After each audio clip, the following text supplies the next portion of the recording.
Vriende, kom ons sit net so en ons maak ons harte stil voor die Here voordat ons na sy woord kyk.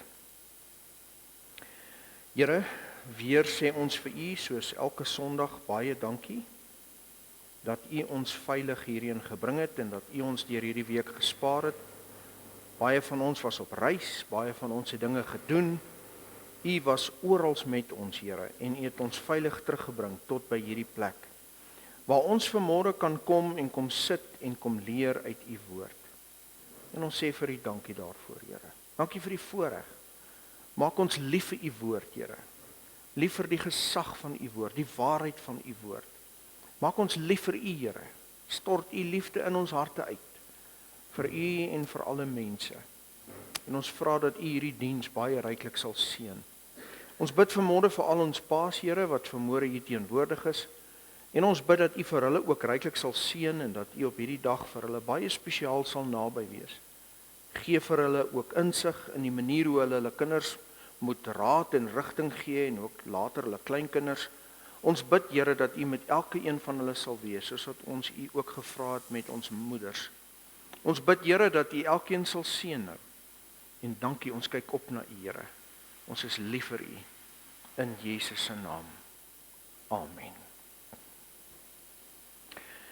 Vriende, ons is in die derde boodskap in die profesie van Habakuk en ons is vanmôre in Habakuk hoofstuk 2 en verlede week het ons in hoofstuk 1 stil gestaan en ons het gesien dat Habakuk worstel met God aangaande die goddeloosheid van die volk.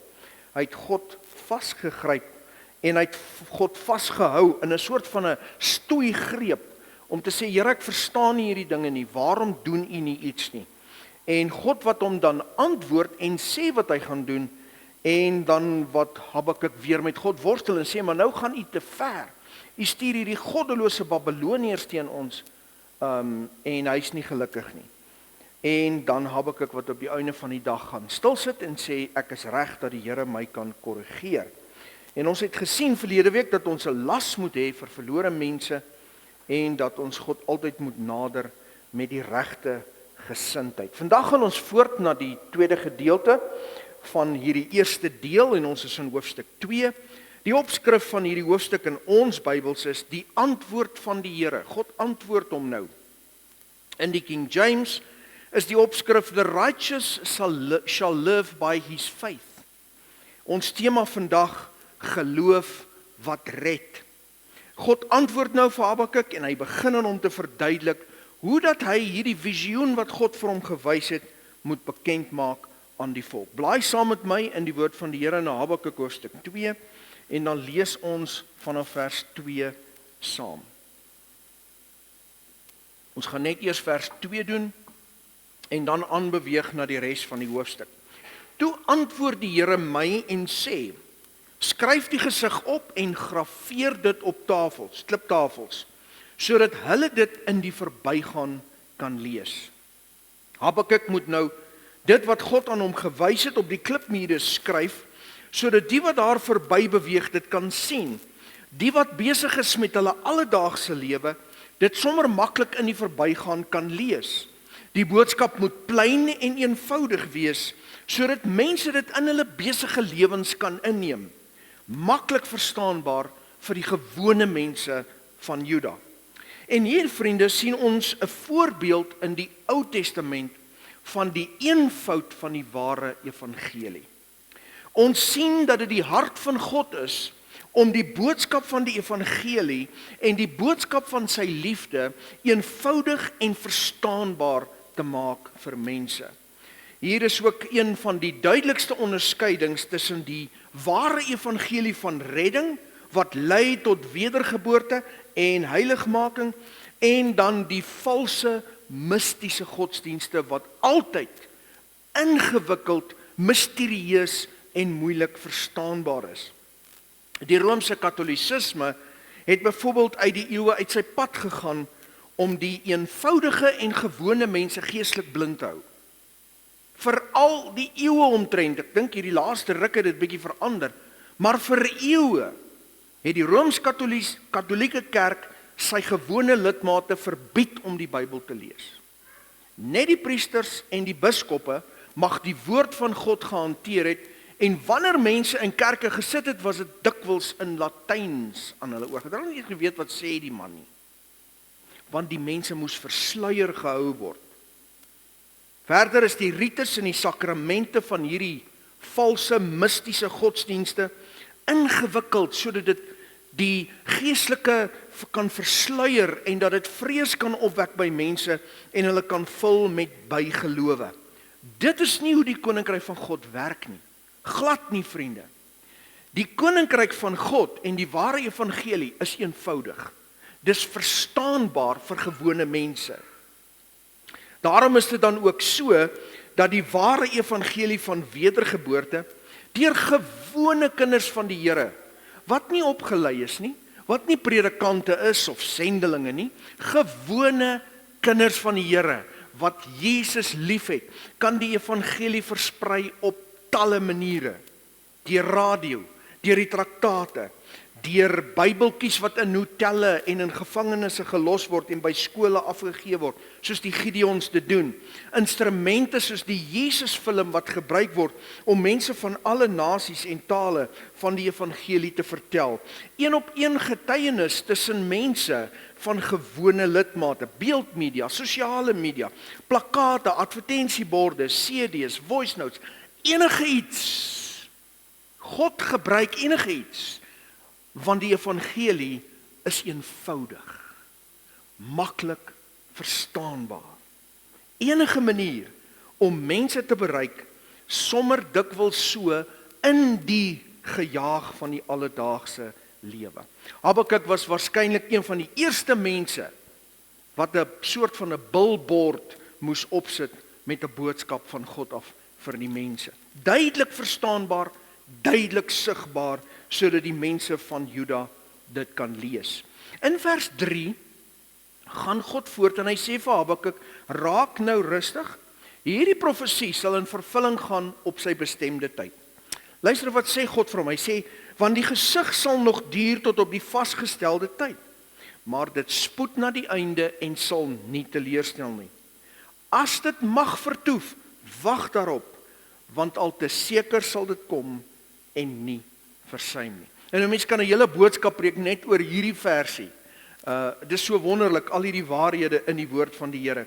God sê vir Habakuk, luister, ek werk op my eie tyd en dis nie jou tyd nie. En op my bestemde tyd sal die Babiloniërs kom en Juda sal weggevoer word sodat hulle kan leer dat ek nie net genadig is nie, maar ook heilig en geregtig. Vanaf vers 4 tot 8 sê God aan Habakuk dat hy weet hoe om met die hoogmoediges te deel. Vers 4. En hy praat hier van die Babiloniërs. Kyk, sy siel is opgeblaas in hom en nie reg nie. Maar die regverdige, deur sy geloof sal hy lewe. God sê, ek sien nie trots van die Babiloniërs. Ek sien wie hulle is, maar die regverdiges in Juda aan die ander kant sal deur hulle geloof bly lewe. In die eerste boodskap het ek gesê dat vers 4b se gedeelte, die regverdiges sal deur die geloof lewe, het onder Martin Luther die Magna Carta of die Magna Carta, die groot handves van die protestante beweging geword, want Luther het weggedraai van die katolicisme met sy dooie werke en rites en mystiese goed na geloof toe. Maar daar's 'n dieper betekenis hier. Dis nie net geloof waarvan Habakuk en God hier praat nie. Dis 'n spesifieke tipe geloof. Kom ons kyk daarna. Die konteks in hierdie gedeelte is duidelik. Habakuk se argument teenoor God is dat as die Babiloniërs kom en hulle gaan kom, sal die regverdiges saam met die goddelose omkom. Dit is sy probleem met wat God hier wil doen en hy argumenteer in respek met God hieroor. God aan die ander kant sê die regverdiges sal deur die geloof lewe. Maar dit sou in werklikheid in die praktyk beteken dat alleen die regverdiges wat aangehou het om in God te glo, sou bly lewe. Met die koms van die Babiloniërs wat uiteindelik sou gebeur, het baie van diegene wat vroeër in God geglo het, opgehou om in hom te glo, want hulle het gesê, Here, U het ons nou geveil, hier is die vyand nou voor die deur. En hulle sou redeneer dat God die Babiloniërs weg moes gehou het. Hulle het in God geglo, ja, maar met 'n geloof wat sou vou voor moeilike omstandighede. 'n Geloof wat God los die oomblik wanneer God nie optree soos hulle wil hê dat God moet optree nie. Wat God vir Habakuk sê, is alleen die wat in my glo en wat aanhou om in my te glo, hulle wat soos jy aan my vasklou, hulle wat in my glo, maak nie saak wat gebeur nie, hulle wat in my glo vir die lang pad, hulle wat in my glo vir wie ek is en nie vir wat ek doen nie, hulle sal gered word. Die woord vir geloof is 'n woord wat in die Hebreëus beteken faithful, firmness, om ferm en getrou te wees. Nie net faith nie, faithful. Dis 'n baie groot verskil tussen faith en faithful. Geloof en geloof wat getrou bly. Geloof wat aanhou en aanhou en aanhou. Hierdie woord is afkomstig van 'n ander Hebreëse woord wat beteken faithful and established. In die Nuwe Testament word hierdie idee ook gebruik en uitgebou. Nie in die konteks van 'n enkele geloofsverklaring of 'n enkele oomblik van geloof nie, maar geloof wat aanhou en aanhou en aanhou. Geloof wat vasklou. Die Here Jesus sê in Openbaring, aan die wat oorwin sal ek gee om saam met my te sit. Dis nie maar net die wat glo nie, die wat oorwin, die wat aanhou tot die einde toe, sal gered word. Om te glo dat die Here Jesus vir jou sonde gesterf het en dit te bely, en dan aan te gaan met jou lewe asof niks gebeur het nie, is nie hierdie soort geloof nie. Dis nie hierdie geloof wat red nie. Dis 'n soort geloof, maar is nie hierdie tipe geloof nie. Hierdie tipe geloof in hierdie gesprek tussen God en Habakuk en wat ons verder in die Nuwe Testament sien, is 'n geloof wat God vasgryp en aanhou om hom te volg. Gehoorsaam, dag in, dag uit, week in, week uit, jaar in, jaar uit, volg en aanhou volg. In die Nuwe Testament is daar 3 gedeeltes waar Habakuk 2 vers 4 aangehaal word. 2 keer deur Paulus, 1 keer deur die skrywer van die brief aan die Hebreërs. Kom ons lees Paulus se 2 Romeine 1 vers 16 tot 17. Hy sê, want ek skaam my nie oor die evangelie van Christus nie, dit is 'n krag van God tot redding vir elkeen wat glo.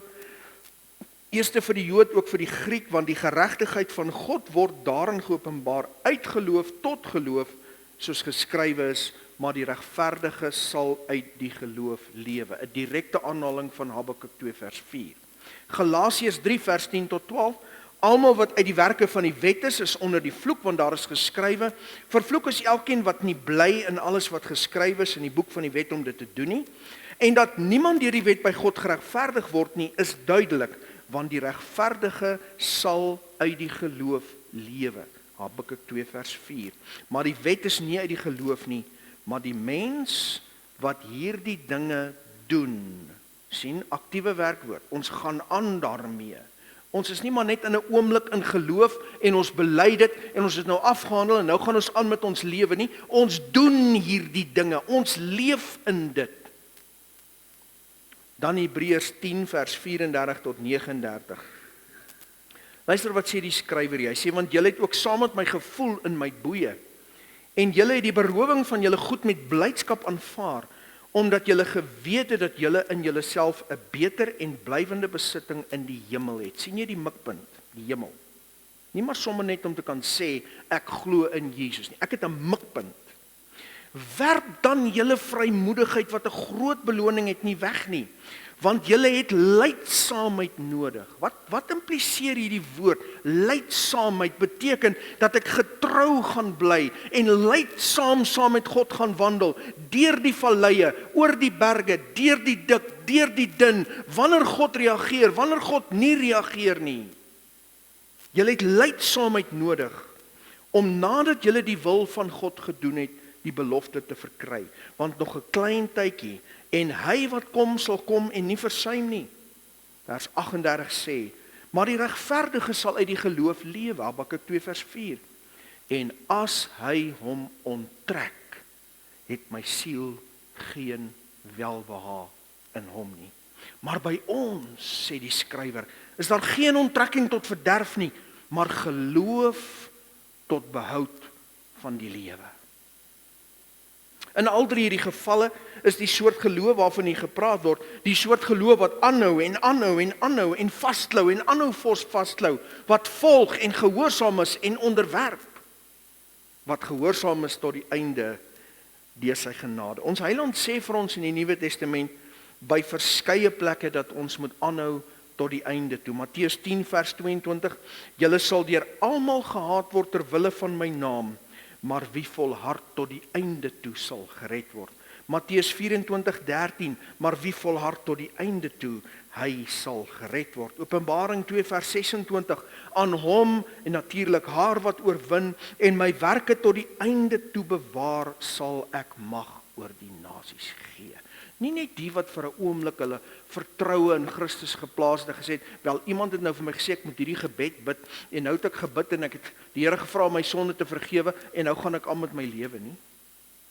'n Geloof wat aanhou om te vertrou in Christus, wat vasklou en vashou vir die lang pad, is die geloof wat red. Paulus praat ook daarvan, 1 Korintiërs 1 vers 8, wat julle ook sal bevestig tot die einde toe, om in die dag van ons Here Jesus Christus onberispelik te wees. Want, 2 Korintiërs 1 vers 13, want ons skryf van julle niks anders as wat julle lees of ook verstaan nie, en ek hoop dat julle dit ook tot die einde toe sal verstaan. Julle moet vas staan tot die einde toe. Die skrywer van Hebreërs skryf ook daaroor, Hebreërs 3 vers 6, maar Christus as seun oor sy huis, en ons is sy huis, as ons net die vrymoedigheid en die roem van die hoop tot die einde toe onwrikbaar vashou. 3 vers 14, want ons het deelgenote van Christus geword, as ons net die begin van ons vertroue tot die einde toe onwrikbaar vashou. Hebreërs 6 vers 11, maar ons verlang dat elkeen van julle dieselfde ywer mag toon om te kom tot die volle versekerdheid van die hoop tot die einde toe. Dis die soort geloof wat God en Habakuk oor praat. Daar's 'n baie gevaarlike evangelie vandag onder ons Afrikaner mense. 'n Evangelie wat sê dat as ek glo dat die Here Jesus vir my sonde gesterf het en ek bely dit, dan is ek gered en ek is veilig. Ek het belydenis afgelê. Ek is nou 'n Christen wat die Christelike geloof glo en bely. Nou word ek 'n gelowige genoem. Maar die meeste mense gaan daarna net so aan met hulle lewens asof niks gebeur het nie. My geloof het nie my hart verander nie. Dit het nie my lewe verander nie. Dit het nie verander wie in beheer van my lewe is nie. Ek is in beheer, wie anders? Ek maak wat ek wil, ek leef soos ek wil, ek spandeer soos ek wil, ek is my eie meester, ek sondig soos ek wil. Vriende, hierdie is 'n soort geloof, ja, maar dis nie die geloof waarvan die woord van God praat nie. Nie in die Ou Testament nie en ook nie in die Nuwe Testament nie. Die geloof waarvan die woord praat, is 'n geloof wat lei tot wedergeboorte en geestelike lewe. Wat lei tot 'n veranderde hart en 'n veranderde lewe, en dis 'n geloof wat aanhou glo deur dik en dun, deur alles, deur nag, deur dag, waarlik vas staan in God. Dit is ware geloof wat red. In vers 5, en ek sal die kontraste bietjie later vir ons net in fokus bring. In vers 5 begin God vir Habakuk wys wie die Babiloniërs is. En die kontras tussen hulle, die Babiloniërs, en die regverdiges waarvan God en Habakuk hier praat, kan nie groter wees nie. Kom ons lees vers 5. En bovendien, die wyn is 'n bedrieër, en 'n trotse man is onbestendig. Hy wat sy keel wyd oopmaak soos die doderyk, en soos die dood is hy so onversadiglik. Hy vergader vir homself al die nasies en maak vir hom al die volke bymekaar. En so sou die Babiloniërs wees. Hulle het almal om hulle ingesluk. Hulle wou nog meer en nog groter en nog meer en nog groter. En hulle het mense vertrap in die proses. Die Babiloniërs is heeltemal anderster as die regverdiges. Heeltemal anders. Hulle is lief vir die wyn. Hulle is trots en hoogmoedig. Hulle is bo menslik onversadigbaar gierig soos die doderyk. Dis wat God vir Habakuk sê. Hy sê, dis hoe hierdie mense lyk. Ek weet, ek sien hulle, ken hulle. En hier sien ons weer die gevaar van hoogmoed, daardie ou vyand van die Christen. Ons praat maar so baie oor die wortel van sonde is hoogmoed. Die gevaar van hoogmoed, dit het in die Babiloniërs ingeets en hulle daaruit gelewe. Guzik skryf, hy sê, trots is oral en kom in alle forme voor. Hier is die ryk man wat trots is op wat hy het. Daar is die arme man wat trots is op sy eer omdat hy minder het. Hier is die talentvolle man wat trots is op wat hy kan doen, en daar is die man met min talente wat trots is op sy harde werk. Hier is die godsdienstige man trots op sy geloof, daar is die ongelowige trots op sy ongeloof. Hier is die man van gesag, trots op sy plek in die samelewing. Hier is die geleerde man, trots op sy intelligensie en kennis. En hier is die eenvoudige man, trots op sy eenvoud. Spurgeon skryf, hy sê, as daar 'n sonde is wat universeel is dit hierdie een. Waar kom dit nie voor nie? Soek by die hoogste en mees verhewe mense in die wêreld en jy sal dit daar vind. Gaan soek dan by die armes en die mees elendige en jy sal dit daar vind. Daar kan net soveel trots binne in 'n bedelaar se stukkies klere wees as in 'n prins se mantel. 'n Slegte vrou kan net so trots wees soos 'n model van kuisheid. Trots, sê hy, is 'n vreemde wese. Dit gee nie om waar dit bly nie. Dit bly net so gemaklik in 'n paleis soos in 'n hut. Is daar enige man in wie se hart trots nie skuil nie, vra Spurgeon. En dan gaan hy voort, hy sê, trots kan gevaarlik wees, selfs onder die mense van God. Eendag het 'n man, nadat John Bunyan gepreek het, na hom toe gekom en vir hom vertel wat 'n goeie preek dit was. Waarop John Bunyan hom geantwoord het, jy is te laat. Die duiwel het dit vir my gesê toe ek van die preekstoel afstap. Satan kan vir die biddende broer sê om trots te wees op sy gebedsvermoë. Die groeiende broer om trots te wees op sy geestelike groei en selfs die nederige broer wat trots is op sy nederigheid. Waar trots ook al gevind word, skryf Spurgeon, God haat dit. En dis die Babiloniërs. Hulle het nie omgegee oor die gevaar van hoogmoed nie. Hulle was trots en hoogmoedig. Aan die ander kant is daar die regverdiges, die mense wat diep aan God in afhanklikheid vasklou omdat hulle weet dat hulle dit self nie kan maak nie. In teenstelling met die hoogmoediges is daar die regverdiges. Die beginsel van hulle lewe is geloof, nie trots op diself nie, want ware geloof kyk altyd na God, terwyl trots altyd na diself kyk. Martin Luther het hierdie op die harde manier besef. Boyce skryf oor Martin Luther, hy sê, voor sy dapper verklaring van die waarheid van die evangelie, was Martin Luther 'n Augustynse monnik.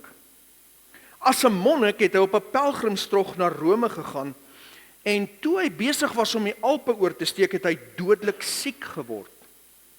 Terwyl hy so siek lê, het hy baie onrustig gevoel, beide fisies en geestelik, maar daar het 'n vers in sy hart opgekom wat hom vroeër aangeraak het. Die regverdige sal lewe deur sy geloof. Romeine 1 vers 17, Habakuk 2 vers 4. Toe Luther herstel het, het hy na Rome gegaan en die dinge gedoen wat al die pelgrims gewoonlik doen. Op 'n dag het hy by 'n kerk aangekom waar daar 'n trap is, en dit was die gebruik van die pelgrims in daardie kerk om teen die trappe op te klim, maar nooit op hulle voete nie. Hulle het pynlik, trappie vir trappie met hulle knieë uitgeklim en gebede opgesê terwyl hulle die trappe uitklim. Luther het na hierdie plek gekom en begin doen soos al die ander pelgrims, omdat die paus hulle beloof het dat hulle vergewe sal word as hulle so knielende en biddende die trappe opgaan. Terwyl hy besig was om dit te doen, het Luther die woorde uit Romeine 1 vers 17 onthou waar Paulus vir Habakuk aanhaal. Die regverdige, deur sy geloof sal hy lewe. Daar word gesê dat toe hy hieraan gedink het en dit in sy hart opgekom het, hy se muur net daar opgestaan het, van die trappe afgeloop het en teruggegaan het na Duitsland toe. Sommige mense voel dat die herlewing en die hervorming daar op die trappe in daardie kerk begin het.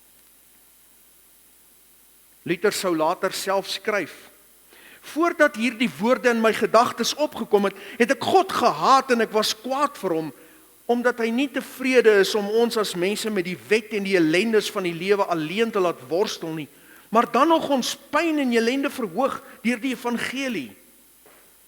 Maar toe ek daardie woorde deur die Gees van God verstaan, die regverdige sal deur geloof lewe, het ek gevoel dat ek wedergebore word soos 'n nuwe mens en ek het deur die oop deure die paradys self binne gegaan. Ons lewe deur die geloof. Die regverdige lewe deur die geloof. Maar nie net 'n geloof wat bely nie. Nie net 'n geloof wat vir 'n oomblik glo en sê ek glo nie. 'n Geloof wat aanhou en aanhou en aanhou en aanhou. Ons hang aan die kruis. Ons klem die kruis vas, want dis al wat ons het. Die regverdige sal deur die geloof lewe. Maar ons klem hom vas totdat Jesus terugkom. Ons behaal die oorwinning deur vas te klou aan God, deur die geloof tot die einde toe. En dan kom God en Habakuk op 'n punt in die gesprek waar God vir hom sê, weet jy wat, jy moet nie bekommerd wees oor die Babiloniërs nie, ek weet hoe om met hulle te deel. Vanaf vers 6 tot 8 sê God vir hulle wat hulle toekoms sal wees. Kom ons lees dit vanaf vers 6. Sal hulle nie almal oor hom 'n spreek, 'n spotlied aanhef nie, raaisels oor hom maak nie en sê, wee die man wat hom verryk het met wat nie aan hom behoort nie? Hoe lank? En hom beswaar met verpande goed? Sal die wat jou byt nie skielik opstaan en jou skrik aanjaars nie opwaak sodat jy vir hulle 'n prooi word nie? Omdat jy nasies uitgebuit het, sal al die volke wat oorgebly het jou uitbuit weens die bloed van die mense en die geweld in die land, die stad en al sy inwoners. God sê moenie oor hulle bekommerd wees nie. Ek sal met hulle deel op hulle eie tyd. Vanaf vers 9 tot 20 is daar vanaf vers 9 tot 20 word daar 4 wee uitsprake gemaak teen die hoogmoedige Babiloniërs. Eerstens sê hy vir hulle in 'n vers 9: wee hom wat vuil gewin maak vir sy huis, om sy nes in die hoogte te bou om homself te red uit die greep van onheil.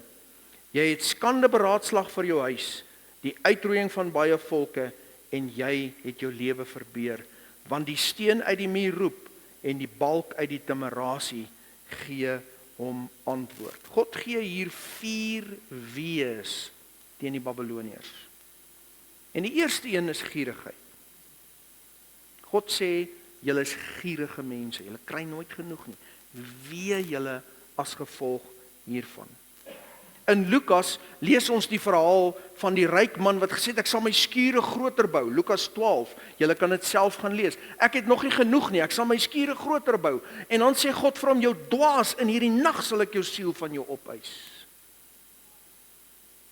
Guzik sê, gierigheid beroof die mens van sy of haar siel. Is die eerste ding waarteen God die Babyloniërs, wat hy teen die Babyloniërs het. Hy sê, hulle is gierig. Die tweede ding, vanaf vers 12, hy sê, weet die wat onregmatige geweld gebruik. Wee hom wat 'n stad bou met bloed en 'n vesting stig deur onreg. Kyk, kom dit nie van die Here van die leerskare, dat volke arbei vir vuur en nasies hulle afmat vir niks nie? Want die aarde sal vol word met die kennis van die heerlikheid van die Here, soos die waters die seebodem oordek. Die Here sê, julle gebruik geweld. Julle stort mense se bloed op die strate uit. Julle is wreed met alles en almal om julle. Wee julle. Derde wee vind ons vanaf vers 15 tot 17. Wee die drinkers. Wee hom wat aan sy naaste drank gee, wat jou gif daarmee meng en hulle ook dronk maak om hulle naaktheid te aanskou. Jy het jou versadig met skande in plaas van met eer. Drink jy nou ook en wees ontbloot. Na jou toe sal die beker van die regterhand van die Here omgaan. Skande tref jou eer, want die geweld aan die Libanon gepleeg sal jou oordek, en die verwoesting waarmee die diere skrik gemaak is, weens die bloed van die mense en die geweld in die land, die stad en al sy inwoners. Dis die derde wee, die drinkers. Laaste wee die afgodedienaars. Vers 18 tot 20.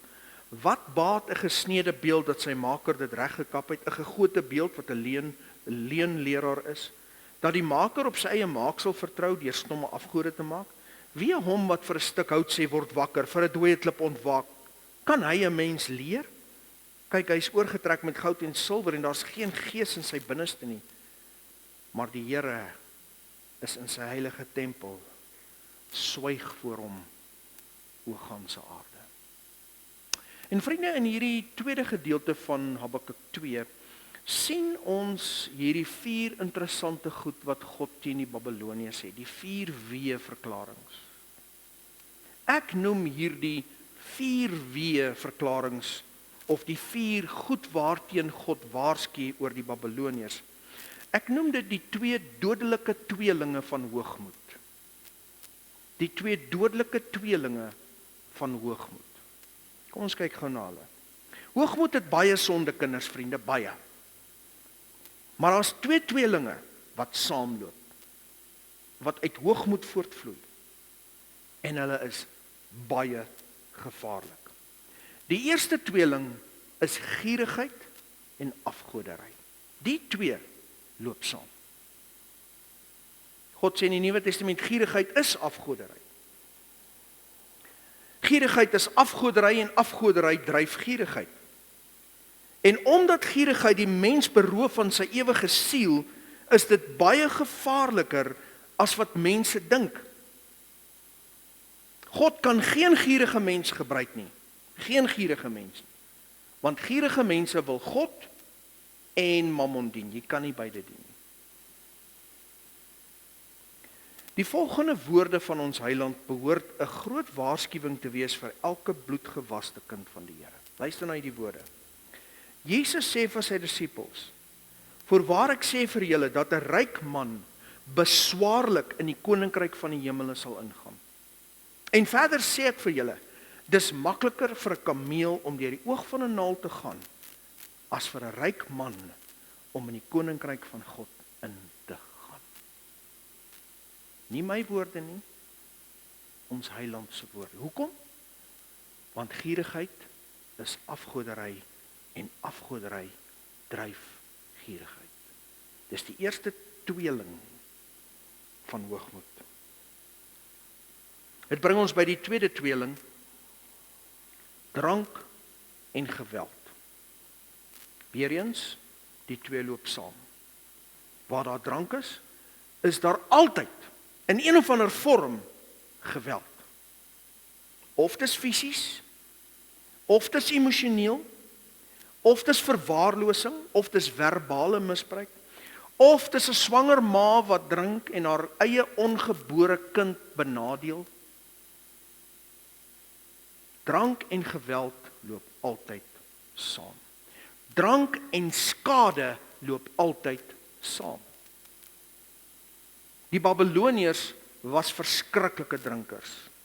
En wanneer hulle dronk was, het hulle verskriklike gruwelike dinge gedoen aan mense en diere. En God haat dit en hy sê vir hulle, as gevolg van hierdie dinge wat julle doen, sal ek julle uiteindelik ook vernietig. Die regverdige aan die ander kant lewe deur die geloof. 'n Geloof wat ons hart en ons lewe totaal verander, wat God vasgryp en vasklou en wat aanhou en vasklou vir lewe en dood, want die regverdige leef deur God self en die regverdige lewe vir God self en die regverdige is vir ewig en altyd verlos van gierigheid, vir altyd. Jy kan nooit weer dieselfde oor geld dink nadat jy by die kruis gekniel het nie. Dit kan nooit weer jou God wees nie. Dis net 'n instrument. Dis net olie wat die ratte laat loop. Dis al wat dit is. Vir ewig verlos van afgoderry. Daar's net een koning voor die bloedgewaste se oë. Verlos van drank. Nooit weer gaan ons terug soontoe nie. Nooit weer gaan ons na daai plek toe waar ons drink en dan skade maak nie. Nooit weer nie. Verlos van geweld. Die kontras tussen die regverdige van Habakuk 2 en die Babiloniër is net verstommend. Hoe lyk dit in die praktyk? Ek is feitelik klaar. God het aan Habakuk beloof dat die wat sou glo in hom en sou aanhou glo, die wat aan hom sou vashou, dat hulle sou bly lewe deur hierdie Babiloniese wegvoering wat op pad was. En een so jong man se naam was Daniël. Hy word weggevoer na Babel. Hy beland in die land en in die hoofstad van hierdie wrede, hoogmoedige, gierige, dronk, afgodedienaars. Mense wat moor en breek in hulle dronkenskap. En kyk wat doen hy. Daniël 1 vers 8 en 9. Daniël het hom voorgenem om hom nie te verontreinig met die spys van die koning of met die wyn wat hy gedrink het nie. Daarom het hy die owerste van die hofdienaars vergunning gevra dat hy hom nie hoef te verontreinig nie. En God het aan Daniël guns en barmhartigheid verleen by die owerste van die hofdienaars. Kan jy sien wat maak 'n regverdige? Hy weier om hom te verontreinig. Hy weier om te maak soos die Babiloniërs. Dit is hoe dit lyk wanneer jy werklik in God glo. Hierdie is geloof wat red. Dit verander alles. Ons volk is vol van mense wat op 'n Sondag bely dat hulle in God glo. Maar die res van die week leef hulle soos die Babiloniërs. Gierig, drinkers, afgodedienaars, gewelddadig met die mond, soms met die vuiste. Gierige afgodedienaars wat drink en skade maak. Dit maak mos net nie sin nie, vriende. Hoe kan jy sê ek glo in God en ek bely dat Jesus vir my sonde gesterf het, maar ek leef soos 'n Babiloniër, ek leef soos die wêreld? Dit maak mos nie sin nie. Nee, vriende, geloof wat red is 'n geloof wat rugdraai op die wêreld en die sonde van die wêreld en wat vasklou aan God en wat aanhou vasklou aan God. Geloof wat red is anders as geloof wat net bely. Geloof wat red is 'n geloof wat God vasgryp en deur sy genade 'n heeltemal 'n nuwe rigting inslaan. Weg van die wêreld na God toe. In hoofstuk 2 van Habakuk, en hiermee maak ek klaar, sien ons 3 verskillende soorte mense. By implikasie sien ons mense wat sê dat hulle glo, maar God nie regtig gehoorsaam en volg tot die einde toe nie. Dis die eerste groep wat ons by implikasie in hierdie hoofstuk sien. In die tweede plek sien ons die regverdiges wat in ware geloof aan God vasklou en deur hom en vir hom lewe, deur dik en dun getrou tot die einde toe. En dan sien ons die Babiloniërs. En hierdie 3 soorte mense vind ons tot vandag toe nog in ons Afrikaner kultuur. Mense wat sê dat hulle in God glo, maar hom nie regtig gehoorsaam en volg nie. Mense wat eintlik maar lewe soos die Babiloniërs. Maar hulle is in die kerk. Dan is daar die regverdiges wat in ware geloof aan God vasklou en deur hom en vir hom lewe deur dik en dun, soos Daniël en sy 3 vriende. En dan is daar die mense van hierdie wêreld wat nog steeds, soos die Babiloniërs van destyds, vir hierdie wêreld en die plesier en die voordele van hierdie wêreld het. Altyd hierdie 3 tipe mense. Kan ek jou vra vanmôre? In watter een van hierdie 3 kategorieë is jy vanmôre geestelik? Wees eerlik voor God en voor mense en wees eerlik met jouself. Sê Here, ek sê dat ek glo nie. Ek lewe eintlik vir myself. Ek is eintlik maar nog 'n afgodedienaar. Ek kan bid geld en goeders en myself en ek het nog nie regtig voor U gebuig nie. Of nee, wat ek is nog 'n wêreldling. Ek het nie eens geweet van die evangelie nie. Ek lewe maar net vir myself en vir sonde. Of kan jy vanmôre sê, deur God se genade, niks uit jou eie uit nie. Deur God se genade het jy op 'n punt gekom waar jy werklik aan hom vasgegryp het. Werklik in hom glo en hom volg. En jy hoop en jy bid dat hy jou sal vashou tot die einde toe en hy sal. Want jy wil oorwin. Want jy wil vasklou tot die einde toe. Kom ons bid saam.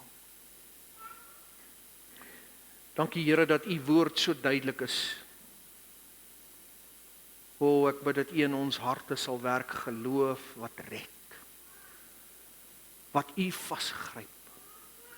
En wat U gehoorsaam volg tot U terugkom. Mag U ons in U wingerd vind wanneer U kom, Here. Besig met U werk. Omdat ons U liefhet. Nie omdat ons probeer om die hemel in te gaan deur werke nie. Ons weet ons kan nie. Die regverdige sal deur die geloof lewe. Maar Here, dat ons U sal aanhou volg en aanhou vashou. En ons nie verontreinig met hierdie wêreldse dinge nie. Ek bid dat U vir ons sal help.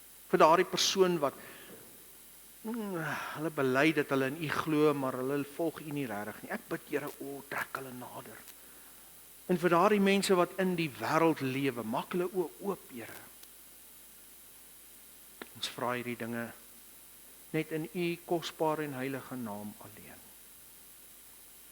Amen.